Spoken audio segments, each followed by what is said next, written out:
It's Monday night. I'm in New York for Climate Week, and here's what happened. Donald Trump, RFK Jr., Dr. Oz, and a few other doctors just held a press conference to release their findings on what causes autism. They did not present any substantive research. They quite simply said it was their opinion that acetaminophen is linked to autism if the mother takes acetaminophen during pregnancy, which is suspicious because autism has been recorded in history going back at least as far as 1862, with the official word autism first being spoken in 1911, and Tylenol didn't hit the commercial market until 1955.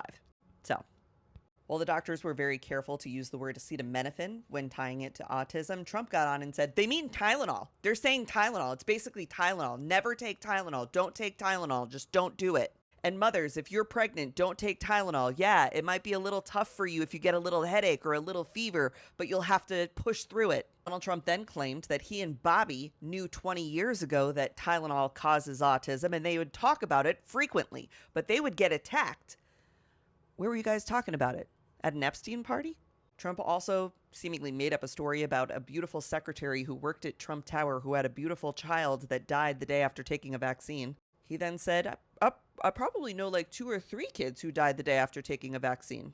He advised parents to not pump their babies full of vaccines because they have mercury and aluminum in them and they're not proven to really even work. But if you are going to give them vaccines to spread them out, he then claimed that the hepatitis B vaccine was sexually transmitted, so we shouldn't be giving that to babies. You should get that when you're 12 years old. This seemed to actually surprise the doctors behind him.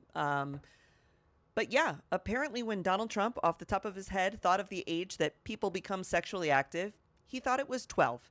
And he said that out loud. And if you're looking for where the grift is in this, because remember, there's always a grift, it's this. It's a form of a B vitamin that is used oftentimes in tandem with chemotherapy treatment that RFK Jr. and Dr. Oz are now saying can cure or treat autism. Yeah, the same Dr. Oz who in 2014 had to testify in front of the Senate for lying about the impacts of green coffee beans on weight loss. He defended himself by saying that he was a cheerleader for his audience and he just uses flowery language to give people hope. And it wasn't just the green coffee beans that Dr. Oz grifted off of. He also said that raspberry ketones were a miracle in a bottle to burn your fat, that selenium supplements were a way to prevent cancer. He also promoted hydroxychloroquine during the COVID-19 pandemic in lieu of vaccines.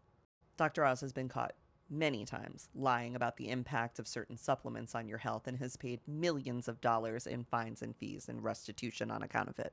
Little bit of good news though, Jimmy Kimmel will be back on the air tomorrow night after ABC and Disney lost billions of dollars in subscriber revenue. And he's coming back without having to pay any bribes or issue any fake apologies.